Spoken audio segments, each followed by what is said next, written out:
Ready? We're ready. Set. Go. Read Numbers. Welcome. Yes, I do have a black eye. Again, I'm not wearing makeup. Just get that out of the way. Especially for the people that may be watching online. I did not get it from Bible study. It was from martial arts. So if you get a Bible study black eye, you're in the wrong Bible study. What did the other guy look like? Yeah, he got off surprisingly well. So, Numbers. We did an introduction last week. We talked about some of the themes of Numbers. Today we're going to jump into chapter 1. Numbers we're about a year from the Exodus, or 2 years from the Exodus event, I should say. And the Israelites, basically they leave Egypt, they get to Mount Sinai, and they spend a year camped around Mount Sinai. And that year is mostly the preparations at the end of Exodus, after chapter 20, all of Leviticus, and then these opening sections of Numbers. So we're still at the base of Mount Sinai in Midian, where Moses saw the burning bush. Israel hasn't haven't set out to camp yet. But we talked last week how God's transitioning them from a people who were slaves in Egypt for 4 centuries to not just a nation, but in particular, this nation is going to be God's army. And that's a theme that dominates the early chapters of Numbers, is these are God's troops, God's command forces. And this is important because the reason for the Exodus and bringing them into the promised land is twofold. One is to give them the land that God promised to Abraham for his offspring. But two is, in doing that, they are to be the judgment on the Canaanites. And this is what gets forgotten. Numbers, or the events of the Exodus were so that Israel could come out and be sharpened or be honed into God's people who would then go and drive out the Canaanites. Not because God hates Canaanites, not because they're Canaanites, but because of the evils and the sins that are committed. There comes a point in every nation where God, it's like there's a big bowl. The imagery that God used in Genesis chapter 15, there's a big bowl or a cup of iniquity, of evil, of horribleness. And the sins of the people slowly fill that cup up over time. And at some point, there comes a time when the cup is full. No more evil can be held in that place or amongst those people. And at that point is when God's judgment is spilled out over the people. And this is not something that God just did to the Canaanites. This is something that God did to Israel itself. That's what the Babylonian captivity is all about. That's what all the prophets are warning Israel of. The book of Revelation picks up the imagery and applies it to the judgment of God on empires in history, whether Rome in the 1st century or whether the future empire, whatever it may be in the future. Regardless, that's the imagery. So God does that through different means, through flood, through deportation, through famine, through conquering. And it happens in the history of the Old Testament. Now, it doesn't happen in a one-to-one correspondence because sometimes God seems to allow wickedness to go on much longer than it should. And sometimes he judges it very swiftly and very quickly. So there's no one-to-one correlation. You just turn the TV off when people on TV start saying, this hurricane was God's judgment on this city, or this. It doesn't work that way. We can't say that without 100% sure prophetic insight. What we can do is do what Jesus told his disciples to do whenever there was a natural disaster. Use that to check yourself. Check yourself before God, because everyone is deserving of God's judgment if we're going by who deserves what in terms of evil. And people that die in one disaster aren't necessarily, as people, as individuals, any worse than anybody else. But there comes a point in God's ordering of history when judgment falls. So that's what God's preparing Israel to be. They're going to be his instrument of judgment. The Old Testament is not God likes Israel and hates everybody else, so anybody that Israel conquers, God's cool with that. It doesn't work that way. When God sends them in, they're going to be specific people groups that he says to drive out. He doesn't tell them to drive out the Philistines. He doesn't tell them to drive out the Egyptians from Egypt. He doesn't tell them to keep going up into Assyria and up into all these places. No, it's very specific. So beware of overgeneralizations in that regard in the Old Testament, because it's a stereotype that floats around in popular culture and even among Christians and from pulpits. So, Numbers chapter 1, God's going to start now bringing order out of the chaos of this rabble of former slaves that have camped out around the base of Mount Sinai. The Lord spoke to Moses in the tent of meeting in the desert of Sinai on the first day of the second month, the second year after the Israelites came out of Egypt. First day of second month, second year. All right? He said, take a census of the whole Israelite community by their clans and families, listing every man by name. NIV here says one by one, but the Hebrew literally says to their skulls. It's an idiom, a way of saying each person. You only have one skull, so one skull, one person. We don't have that idiom, but it's a fun one. So everyone, one by one, to their names. You and Aaron are to number by their divisions all the men in Israel 20 years old or more who are able to serve in the army. Number by their divisions. This is a military terminology. Those who are able to serve in the army. So God's not counting every person. This is not just a general census to gauge demographics for future, civic projects. This is muster the troops. We have got to establish your army that's going to be fighting the battles that I'm calling you to. One man from each tribe, each the head of his family, is to help you. Head of his family does not mean the husband and he's got a wife and some kids at home. No, this is the lifted up one of the father's house, if you wanted to say it literally in Hebrew. This is the father's house, and that's what it's head of his family is in Hebrew. It's the house of the fathers. And that's a bigger unit than a nuclear family. That's kind of like your family. So that's the patriarch. And among each father's house, there will be one who is lifted up from that. One head person. I think it uses the word head, rosh. Well, one chief. And chief is a better way to render these people. They're not princes, because they don't rule over. They're chiefs. They're the ones these are the big men of this family. This is the family champion. This is the one who's going to be in charge. The actual patriarch may be in his 80s or 90s. This is going to be the one who calls the shots for the father's house, the family groups. So again, don't think of it just as a family. There's a family groups. These are the names of the men who are going to assist you. So every tribe is going to be numbered. There's going to be a census of the military men, and it's going to be done by the one who would be leading the military groups all together. The head guy from each tribe, the head of the father's houses. So from Reuben, from the tribe of Reuben, Elizur, son of Shadur. All right, now here's where we start losing people, because these names are weird. Yeah, we'll give you a little hint when you're reading Hebrew names in the Old Testament. One, pronounce every letter. So if there's two vowels next to each other, pronounce them both. They don't cluster together like they do in English. And two, the I's, like the letter I, is always pronounced like an I, like pig, or E, like in Tahiti. Okay, so you don't never pronounce them I's. Even saying Isaiah or Elijah is wrong, technically, but those have become anglicized, so don't fight it. But for weird names, always pronounce the I's an I or an E. Pronounce every vowel. And what you'll get is Elizur, son of Shedeur. Okay? That's how it works. So you just pronounce it over. So, Elizur, son of Shedeur. From Simeon, Shalumiel, son of Zuri Shaddai.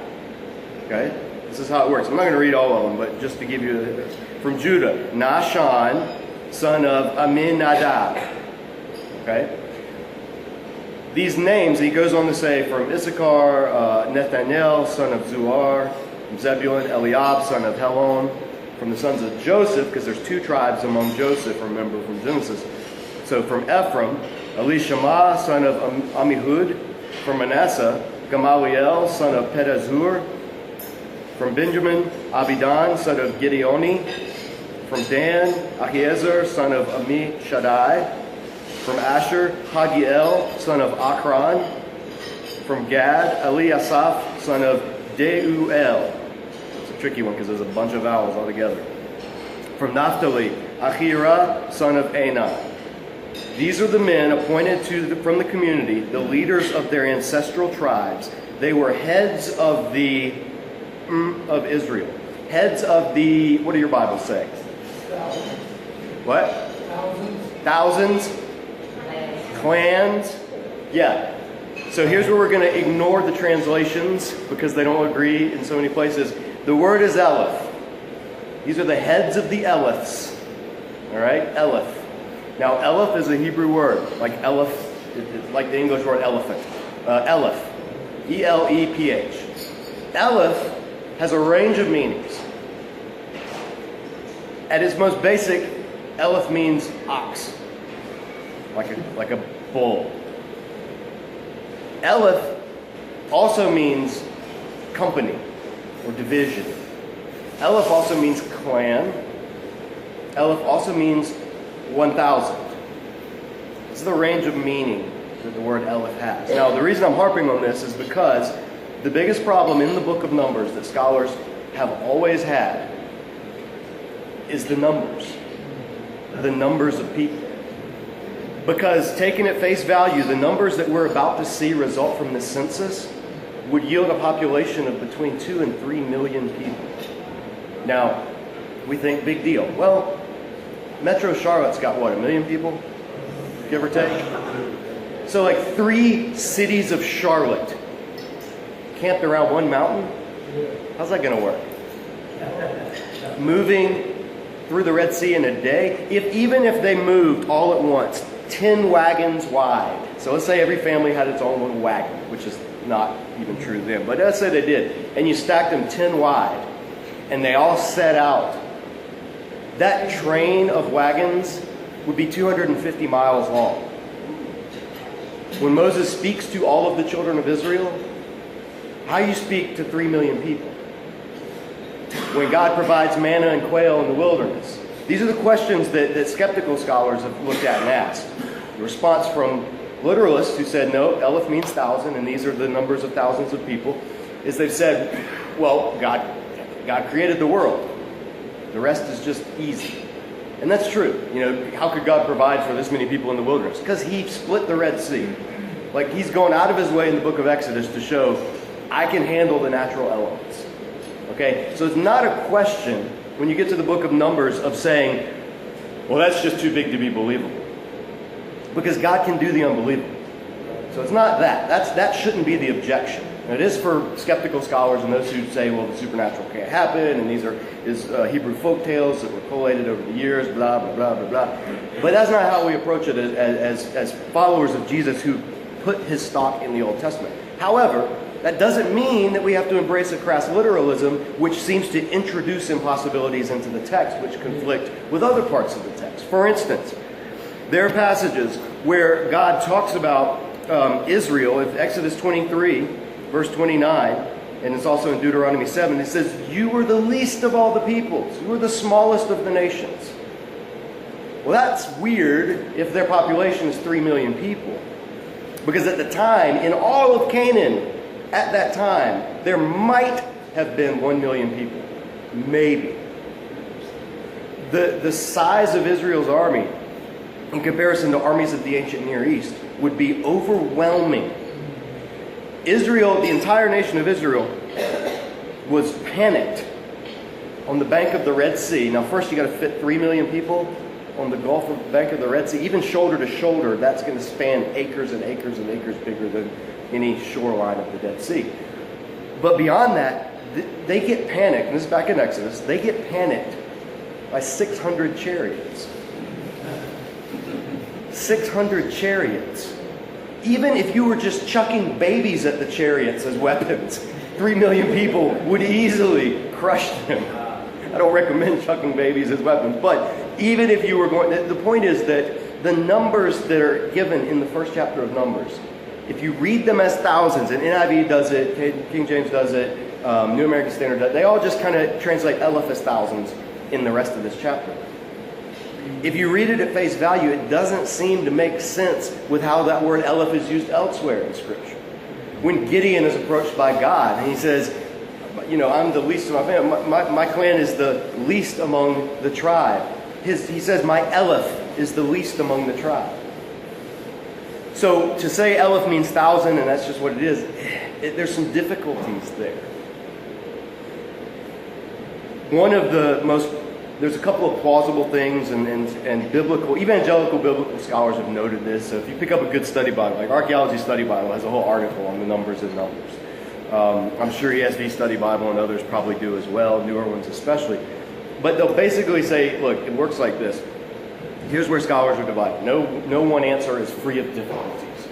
But Eleph probably means, in the Hebrew of this time, probably has the meaning of division or group or regiment even. Like a group that's bigger than the father's house. It's bigger than the Bet of Oath. But it's smaller than the tribe. So somewhere in between there is an Eleph. Does that mean it means 1,000? Not necessarily. Like when we say, we don't have a lot of examples in this in English because English is a much more mathematically precise language than ancient Hebrew. Hebrew didn't have numerals, by the way. Numbers, 1, 2, 3, 4, digits. That's an Arabic thing. Like that's all Arabic. We got that from the Arabs. Hebrews didn't have that. They had divisions. So you had Elephs, and then you had the word that would be translated as hundreds, and then you had multiples of 10. And that's kind of it. Their number system is not super intricate. So to approach this from a numerical mathematical standpoint, you're already a step away from how the Hebrews in the 2nd millennium BC would have even looked at it. Rather, think of it when we say, how many people were there? Oh, dozens. Dozen means what? 12. So if somebody was like, yeah, there were dozens of people there, and somebody said, and then you did a head count, and it really ended up being 39, or let's say, it ended up being 21 people. And you're like, oh, there were dozens there. Nope, there were not dozens there. There was 1 dozen plus 9 people. That's not dozens. You're wrong, you're a liar, right? You wouldn't do that. Dozens is just kind of a way of estimating or coming to a general. So there's a lot of that when it comes to Hebrew numbering.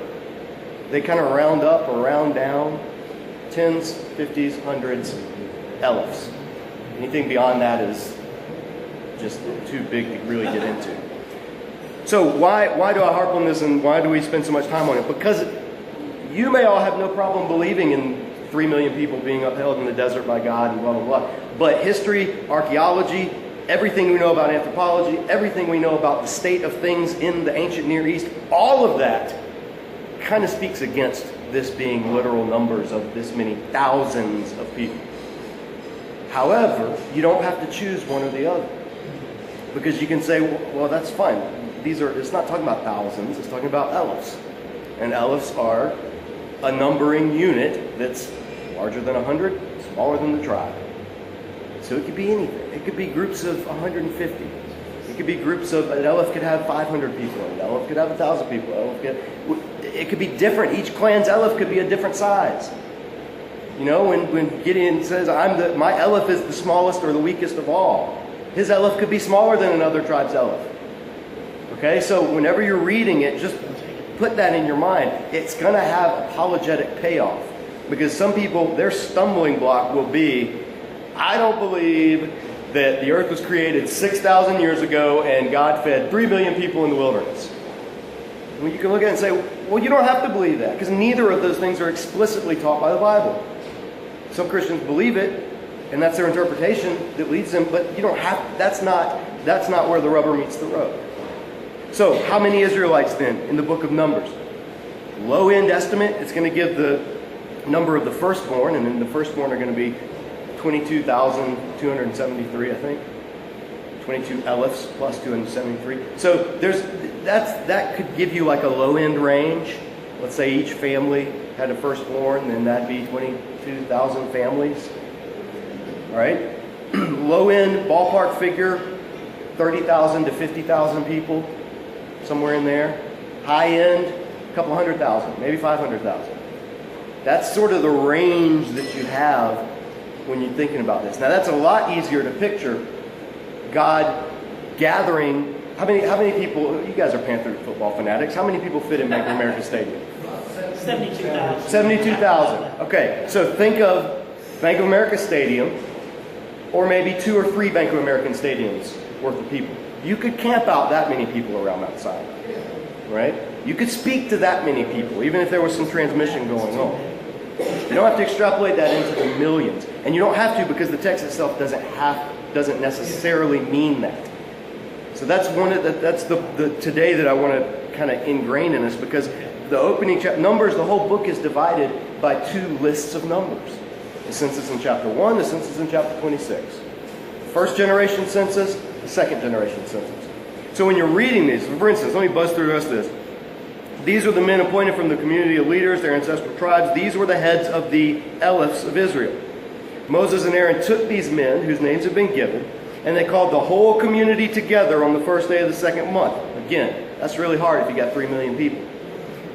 The people indicated their ancestry by their clans and families, and the men 20 years old or more were listed by name, one by one, to their skulls, as the Lord commanded Moses. So he counted them in the desert of Sinai.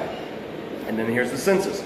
From the descendants of Reuben, the firstborn of Israel, all the men 20 years old or more who were able to serve in the army were listed by name, one by one, according to the records of their clans and families. And that records is the word toledot. That's what Genesis was divided by. These are the descendants of. This is the records of. So this is hearkening back to Genesis. The number from the tribe of Reuben was 46,500. Or, and this is how I'm going to read this, the number of the tribe of Reuben was 46 Eliphs and 500s. That's what it literally reads in Hebrew. 46 Eliphs and 5 100s. That's all it says. From the descendants of Simeon, all the men 20 years old or more who were able to serve in the army were counted and listed by name, one by one, according to the records of their clans and families. The number from the tribe of Simeon was 59 Eliphs and 300. All the men 20 years old who were able to serve in the army were listed by name according to the records of their clans and families. Sorry, that's for Gad. The number of the tribe of Gad, 45 Eliphs, 6 100s, and 50. This is how it's numbering the people. This is how it's breaking them down. From the descendants of Judah, all the men 20 years old or more who were able to serve in the army were listed by name according to the records of their clans and families. The number from the tribe of Judah was 74 Eliphs and 6 100s. From Issachar, all the men 20 years old, etc., 54 Eliphs, 400. Zebulun was 57 Eliphs, 400. Joseph was 40 Eliphs, 5 100s. Manasseh was 32 Eliphs, 2 100s. Benjamin was 35 Eliphs, 400s. Dan was 62 Eliphs, 700s. Asher was 41 Eliphs, 500s. Naphtali was 53 Eliphs, 400s. These were the men counted by Moses and Aaron, and the 12 leaders of Israel, each one representing his family. All the Israelites 20 years old or more who were able to serve in Israel's army were counted according to their families. The total number was 603 Eliphs, 500s, and 50. Okay? I added all those up. That's what it comes out to. Yeah, it does count up to it. Yeah. Here's the thing. The numbers work mathematically if you take Eliphs as thousands. But they also work if you take Eliphs as Eliphs and just leave them as what's being added. This is why you pick up any numbers commentary and you're going to read about the scholarly discussion all about this. Going all the way back to I pulled an article by George Mendenhall from the 40s. It's one of the more authoritative articles, and he traces the development of Eleph as a term and how it would have applied originally to like these groupings, subgroup families, and then later it came to mean, because those families grew. By the time of Israel, the Eliphs were around 1,000 people or so, and so when Scripture was being edited and handed down and written and preserved and everything, they just kind of said Eliphs means thousands. But at the time that this is going on, it may not have had that meaning. Doug Stewart, one of my professors at Gordon Conway, he's an Old Testament scholar, in his commentary on Exodus, he talked about the how it got to where it got to. He said the original meaning of Aleph meant ox. And in agricultural practices, you'd have or bull, you'd have one ox and a number of female cattle and smaller cattle. So it came to the idea of the Aleph, the ox, meant the ox and the group of cattle that the ox was among. And so that gradually meant a group of however many. So it's kind of like saying, it kind of came to mean almost herd or a group of within the herd. And then that later became the designation for any group of individuals that were roughly that number or so. A group of clans together would be an Aleph. They'd have one leader, an Aluf, the chief, the head of the father's house. And among that one chief would be those who were under his command. So an agricultural imagery came to be describing a military imagery, and eventually, later in Israel's history, that came to be or calculated out by 50s, hundreds, thousands, and that became the designation for thousands.